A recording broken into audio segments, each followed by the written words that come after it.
22절에서 26절의 말씀으로 하나님께서 하셨습니다. 이런 제목으로 은혜를 나누려고 합니다. 오늘 본문에 속한 책은 사도행전인데 사도행전을 복음행전이다 또는 성령행전이다 이렇게도 부릅니다. 사도행전은 하나님 나라가 예루살렘과 온 유대와 사마리아와 땅 끝까지 이루어져 가는 과정을 말씀해 주고 있습니다.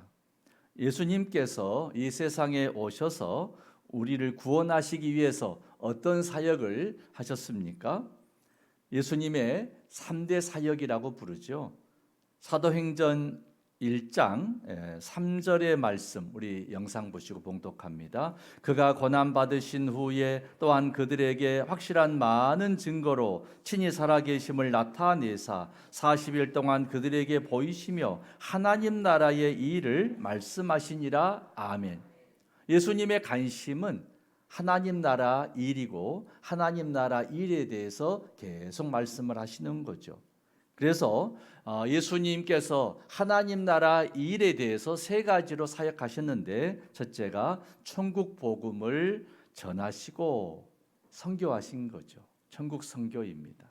둘째는 천국 복음을 가르치시고 천국을 교육하셨습니다. 세 번째는 병든 자를 치유하고 회복하셨는데 천국의 회복을 보이신 거죠.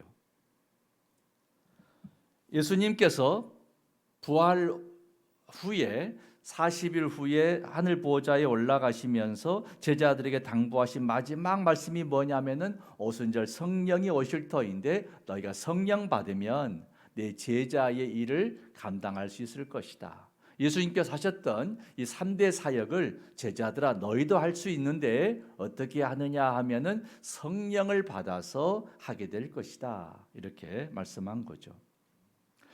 그런 점에서 사도행전은 교회의 역사를 다루고 있고 성령의 임재하심 역사를 통해서부터 온 땅에 천국 복음이 전파되게 되었다. 이런 기록이 되어 있어서 역사서라, 교회의 역사서라 이렇게도 말씀을 합니다. 대표적인 인물이 사도 바울인데 사도 바울이 회개하고 성령 충만을 받은 다음에 어떻게 됐습니까? 한 사람이 성령 받고 예수님의 참된 제자가 되니까 그가 온통 하나님 나라 일에 대해서 헌신했다라는 거죠. 사도행전의 맨 마지막 28장의 끝은 사도 바울이 로마에서 순교하기까지 이태 동안 약 2년여 동안 그에게 찾아오는 모든 이들에게 하나님 나라의 일을 하나님 나라의 복음을 전했다. 이렇게 사도행전이 끝이 납니다. 사도행전 28장 30절 31절 우리 같이 봉독하죠. 바울이 온 이태를 자기 셋집에 머물면서 자기에게 오는 사람을 다 영접하고 하나님의 나라를 전파하며 주 예수 그리스도에 관한 모든 것을 담대하게 거침없이 가르치더라. 아멘. 사도 바울의 생애가 그렇다는 거예요. 성령 받고 변화되니까 그 한 사람이 교회가 되는 거죠. 여러분 교회는 건물이 아니고 바로 성령 받고 예수 안에서 거듭난 그 사람이 교회인 줄로 믿습니다. 그래서 그가 복음의 능력으로 살아갈 때 가는 곳마다 교회가 세워집니다. 놀라운 하나님 나라 역사들이 일어나는 거지요. 마찬가지로 이 시대에도 하나님의 나라는 예수님을 영접하고 성령 충만함 받은 성도들을 통해서 계속 세워져 가고 있는 것입니다. 사랑하는 성도 여러분, 교회가 무엇입니까? 교회란 예수 믿는 성도들이 성령 받고 모여서 이룬 공동체가 교회입니다. 성도들의 모임이 교회인 거죠. 초대교회에는 예수님의 삶과 죽음, 부활과 재림을 믿고 기다리는 공동체였습니다. 초대교회는 오직 예수 그리스도의 십자가와 부활 신앙을 본받아서 살았습니다. 만약 교회가 예수님의 재림을 기다리지 않고 예수 신앙, 예수 정신 버리면 주님이 세우신 교회하고는 아무 상관이 없는 그저 단체가 되지 않겠습니까? 교회는 예수님의 십자가 죽음과 부활, 재림을 믿는 신앙 공동체입니다. 묻겠습니다. 여러분 예수님 십자가와 부활을 믿으십니까? 여러분 예수님께서 다시 세상에 오실 것을 믿으십니까? 바로 교회는 이렇게 믿음의 공동체입니다. 초대교회 성도들은 성령 안에서 세상만 바라보던 삶이 천국 신앙으로 달라졌습니다. 서로 자기의 소유권을 주장하지 않고 자기의 것으로 나누고 섬겼습니다.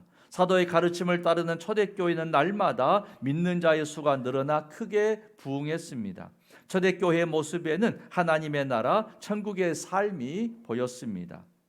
초대교회는 고난과 박해 속에서도 믿음과 소망과 사랑이 넘치는 천국과 같은 교회였습니다. 사랑하는 성도 여러분, 여러분의 모습에서도 예수님의 향기가 나오기를 바랍니다.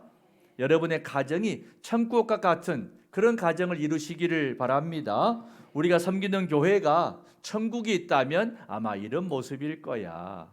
이런 말이 나오도록 우리 아름다운 교회를 세워가십시다. 지금까지 오늘 본문의 배경이 되는 사도행전이 어떤 책인지, 교회가 무엇인지 말씀을 드렸는데 이 말씀을 전제해야 오늘 본문이 잘 이해가 된다 싶어서 말씀을 드렸습니다. 성전 미문에서, 미는 아름다울 미자니까 아름다운 성전의 문이 있어요. 그 아름다운 성전 문이 있는데 사람들이 그 문으로 출입하기를 좋아해요. 그래서 그 출입구 쪽에 태어날 때부터 걷지 못했던 사람이 나이가 40세쯤 되는데 평생을 거기서 구걸하고 사는 것입니다. 그런데 이를 본 사도 베드로와 요한이 예수의 이름으로 그에게 선포했을 때 그가 걷게 되었다. 오늘 본문의 전제가 그 이야기인 거죠. 사도행전 3장 6절의 말씀 봉독합니다. 베드로가 이르되 은과 금은 내게 없거니와 내게 있는 이것을 내게 주노니 나사렛 예수 그리스도의 이름으로 일어나 걸으라 하고 아멘. 사도 베드로와 요한은 먼저 십자가에서 죽으시고 부활하신 예수님을 믿고 성령 충만을 체험한 후에 예수님의 사역, 바로 예수님의 이름으로 담대하게 주의 일을 하는 것입니다. 나사렛 예수 그리스도의 이름으로 일어나 걸어라. 그랬더니 태어날 때부터 걷지 못했던 40세 된 그 사람이 일어나서 걷게 된 것입니다. 그리고 성전에 들어가 걷고 뛰며 하나님을 찬양을 했습니다. 평생을 성전 입구에 앉아서 구걸만 했던 사람이 치유된 다음에는 성전 안에 들어와서 하나님을 찬양하고 경배하고 기뻐했다는 것이죠. 바뀐 거죠. 성도 여러분, 그런 의미에서 우리 교회가 준비할 것들이 있습니다. 모든 믿는 성도들, 주님의 제자들은 준비할 것이 있습니다. 그것은 은과 금, 세상 사람들이 바라는 빵만 준비한 게 아니고 여기에 만족하게 해서는 안 되고 복음이라는 영적인 무기를 준비해야 될 줄로 믿습니다. 여러분 안에 예수 십자가 복음, 예수의 부활의 복음을 가지고 계십니까? 여러분 예수님 만났던 신앙의 간증이 있습니까? 그걸 준비하고 외쳐야 돼요. 전해야 되는 거죠. 교회는 바로 십자가와 부활의 복음을 가지고 있어야 하겠습니다. 세상 사람들은 교회에 와서 빵을 달라고 할 수 있어요. 그러나 더 좋은 것, 영원한 구원을 이루는 생명의 복음을 준비하고 생명의 복음을 전해야 할 줄로 믿습니다. 생명의 복음이 선포가 되는 순간에 그때부터 주님이 일하십니다. 예수님의 이름으로 선포하면 그때부터 주님이 일하신다는 거죠. 베드로는 솔로몬 행각에, 성전 앞에 솔로몬 행각이 있거든요. 이 솔로몬 행각에 많은 사람들이 모였어요. 어떤 사람들이냐? 바로 이 성전 미문에 걷지 못했던 자가 일어나 걷게 되니까 이 기적을 본 많은 사람들이 이게 어찌 된 일이냐 하고 놀라워서 지금 다 모인 것입니다. 이때 베드로가 이 군중들에게 두 가지 질문을 합니다. 이 일을 왜 놀랍게 여기느냐? 또 하나는 이 기적의 사건을 통해 왜 우리를 주목하느냐? 이런 질문을 해요. 두 질문은 사실은 하나의 내용입니다. 왜 하나님을 바라보지를 않고 베드로, 요한 사람을 쳐다보고 있느냐? 왜 우리를 주목하고 있느냐? 왜 우리가 한 것이라고 여기고 보고 있느냐? 우리를 경외하느냐? 그러지 마라. 하나님을 경외하고 이 일은 나사렛 예수 그리스도의 이름으로 한 일이지 않느냐? 예수님이 하신 것이다. 이것을 강조하고 있습니다. 유대 백성들은 하나님을 잘 섬긴다고 하면서도 여전히 그들은 마음에 빵을 요구하고 하나님을 잘 바라보지를 못했어요. 하나님의 능력을 온전히 믿지를 못했습니다. 나사렛 예수 그리스도의 이름의 능력을 전혀 몰랐던 거죠. 뭐예요? 믿음이 잘못된 믿음으로 변질돼 버린 것입니다. 로마서 1장 25절 상반절의 말씀 우리 같이 봉독하죠. 이는 그들이 하나님의 진리를 거짓 것으로 바꾸어 피조물을 조물주보다 더 경배하고 섬김이라. 아멘. 여러분, 참으로 하나님의 놀라운 기적이 일어날 때 창조주 하나님을 높여야지 피조물된 사람이 그 영광을 받고 그 영광 가로채는 일은 없어야 할 줄로 믿습니다. 교회를 통하여 하나님의 이름이 높임을 받고 영광을 하나님 받으셔야 하지 사람이 영광을 받는 일은 없어야 할 줄로 믿습니다. 아멘이죠. 하나님이 결코 원하지 않고 싫어하시는 일들이죠. 그래서 베드로는 백성들에게 왜 하나님을 바라보지를 않느냐? 왜 우리를 쳐다보고 우리를 경외하려고 하느냐? 우리가 기적을 일으킨 사람들처럼 여기느냐? 아니다. 나사렛 예수 그리스도의 이름이 일으킨 일이다. 하나님을 모두가 경외해라. 이 말씀을 외치는 거죠. 베드로가 하는 신앙 고백이 뭐예요? 신앙 간증이 뭐예요? 이것은 우리가 한 것이 아니요. 나 베드로와 이 요한 사람이 한 것이 아니요 하나님께서 하신 일입니다. 이 간증을 하고 있는 것입니다. 여러분 간증의 핵심은 그거예요. 내 자랑하는 거 아니에요. 내 삶의 이력을 다 늘어놓는 거 아니에요. 어떤 사람은 간증을 하라고 하면 태어날 때부터 지금까지 수십 년 이야기를 다 하고 있더라고. 그게 간증 아닙니다. 그 자기 이력이죠. 간증이란 것은 내가 하나님 만나서 예수 믿기 이전하고 예수 믿은 이후에 내가 어떻게 변화되고 어떤 은혜를 입었는지 하나님께 영광 돌리는 그 부분만 딱 말하면 돼요. 아멘. 이런 간증의 영적 무기를 가지고 계셔야 예수 안 믿는 이들에게 간증할 거 아닙니까? 또 믿는 성도들에게는 이걸 통하여서 참으로 복음을 전하는 것이죠. 할렐루야. 안 믿는 자에게는 복음을 전하는 일이 되고 믿는 자에게는 간증이 되고 할렐루야. 여러분 속에 이런 간증이 다 있기를 바랍니다. 교회 안에는 이런 간증들이 살아 있어야 됩니다. 예수 믿고 하나님의 능력을 입고 하나님 은혜로 놀라운 기적을 체험한 이런 간증들이 있어야 돼요. 아멘. 베드로의 간증 설교를 듣고 백성들이 비로소 하나님을 바라보게 됩니다.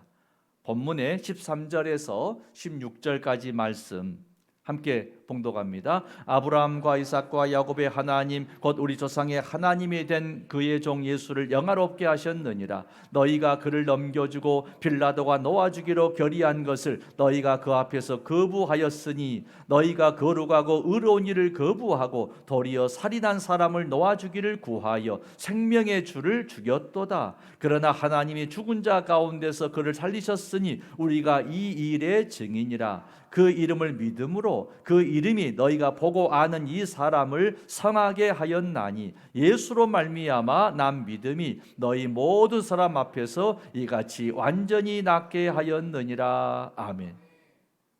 성전 미문에 걷지 못한 자가 일어나는 사건을 생각해 보면 그날 하나님의 역사가 없었다면 불가능한 일이죠. 예수님의 이름에 능력이 임하지 않았다면 할 수 없는 일이라는 것입니다. 성도 여러분, 여러분의 삶에 참 흑암이 덮이고 혼돈이 덮이고 깊은 인생의 시련과 고통이 있습니까?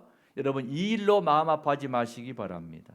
오히려 지금 내가 하나님의 사랑과 하나님의 능력을 온전히 믿지 못한 것을 한탄하시기를 바랍니다. 그것을 후회하시기 바랍니다. 나는 예수의 이름을 믿고 의지하리라. 예수의 이름이 능력인 것을 내가 담대히 믿고 순종하리라. 여러분 이런 믿음의 능력을 가져야 할 줄로 믿습니다. 우리의 생명의 빛이 되시고 삶의 능력이 되시는 예수님을 믿는 믿음을 우리 모두는 마음속에 가지고 있어야 합니다. 오래전에 목회할 때 이런 기억이 나요. 한 남자 집사님이 장로로 선출됐어요. 노회에 이력서를 제출해야 되는데 이력서를 저한테 서류로 가져오셨어요. 그리고 그분이 이런 말씀하세요. 목사님, 돌아보니 세상의 학력, 세상의 경력, 세상에서 이런저런 상 받았던 수상 경력 이런 걸 쓰려고 생각해 보니 이력서 몇 장이 될 것 같습니다. 그런데 내가 하나님의 종이 되는 장로 이력을 쓰려고 생각해 보니 내가 예수 믿고 난 다음에 교회에서 어떤 직분을 어떻게 맡았는지, 어떤 봉사를 해왔는지 이것이 가장 중요하지 않겠나 싶어서 이력서에 그것을 썼습니다. 나는 하나님의 은혜, 주의 사랑만 자랑하고 싶습니다. 그 말 잊어지지 않아요. 어떤 이력서는 옳다 그르다를 말하는 게 아니고 정말 예수 믿는 사람은 세상에서 내가 어떤 지위를 얻었고 얼마나 큰 자랑거리가 있고 내가 세상에서 어떻게 영화롭게 됐고가 자랑이 아니고 예수 믿고 예수 안에서 내가 무엇을 했는지, 주님을 위해서 내가 어떻게 헌신했는지, 주님 안에서 어떤 직분을 맡고 있는지, 여러분 이것이 하나님 앞에 자랑이 되어야 할 줄로 믿습니다. 성도 여러분, 오직 나사렛 예수 그리스도의 이름을 자랑하시기를 축원합니다. 지금 여러분의 삶이 힘들고 인생이 초라해지고 시련과 고통의 문제가 가득해도 이런 것들로 낙심하지 마시기를 바랍니다. 누구든지 나사렛 예수 그리스도 이름을 믿고 자랑하게 되면 놀라운 기적을 체험하게 될 줄로 믿습니다. 성전 미문에서 구걸하면서 날 때부터 걷지 못했던 40여 세 된 남자가 나사렛 예수 그리스도를 만나고 나니까 인생이 역전되었습니다. 예수님 만나면 넘어진 인생이 다시 일어나는 인생 역전이 될 줄로 믿습니다. 오늘 나를 힘들게 하는 일들에 절망하고 주저앉고 한숨 지지 마시고 예수의 이름으로 그 믿음으로 다시 일어서기를 바랍니다. 베드로와 요한 사람이 한 일이 아닙니다. 사도 베드로와 요한이 믿는 나사렛 예수 그리스도 그 이름이 기적을 일으킨 것입니다. 여러분 이름은 중요합니다. 이름은 그 사람의 전 인격과 임재를 상징하는 거죠. 베드로와 요한은 예수님의 십자가 죽으심과 부활이 주는 복음의 은혜를 믿었습니다. 오순절 성령을 체험했습니다. 성령의 권능을 받았습니다. 하나님의 영에 사로잡힌 거죠. 그래서 제자들이 되었고 제자로서 주님의 사역을 그들도 하게 된 것입니다. 성도 여러분, 나사렛 예수 그리스도의 이름이 여러분 삶에 능력이 된다는 것을 믿으십니까? 나사렛 예수 그리스도는 구원자가 되십니다. 시대를 초월해서 나사렛 예수 그리스도의 이름을 믿는 자는 모두가 다 구원을 받았습니다. 출애굽기에 보면 출애굽 1세대가 있고 그들이 낳은 광야에서 낳은 출애굽 2세대가 있습니다. 생각해 보면 광야에서 끝난 인생이 있고 가나안에 들어가는 인생이 있더라고요. 그 차이가 무엇이었습니까? 하나님의 약속의 말씀을 믿고 순종했느냐 순종하지 않았느냐의 차이였습니다. 하나님께서 약속하신 말씀을 믿고 순종하는 자는 축복의 땅, 젖과 꿀이 흐르는 가나안 땅에 들어갔습니다. 그러나 말씀에 불순종하는 자는 광야에서 인생이 끝이 나고 말았습니다. 사도행전 3장 22절에서 23절의 말씀 봉독하죠. 모세가 말하되 주 하나님의 너희를 위하여 너희 형제 가운데서 나 같은 선지자 하나를 세울 것이니 너희가 무엇이든지 그의 모든 말을 들을 것이라. 누구든지 그 선지자의 말을 듣지 아니하는 자는 백성 중에서 멸망받으리라 하였고 아멘.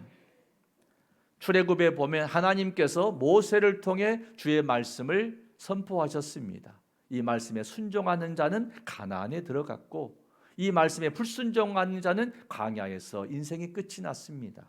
이 시대도 마찬가지입니다. 예수님의 말씀에 순종하는 자는 가나안에 들어가는 것이고 예수님의 말씀에 불순종하는 자는 가나안에 들어가지 못하는 거다 하는 것이죠. 믿음의 주여 온전케 하시는 이인 예수를 우리 잘 바라보십시다. 예수님만이 인생의 참 길이고 진리고 생명인 줄로 믿습니다. 예수님은 영원한 생명의 통로가 되시고 축복의 통로가 되고 천국의 길이 되십니다.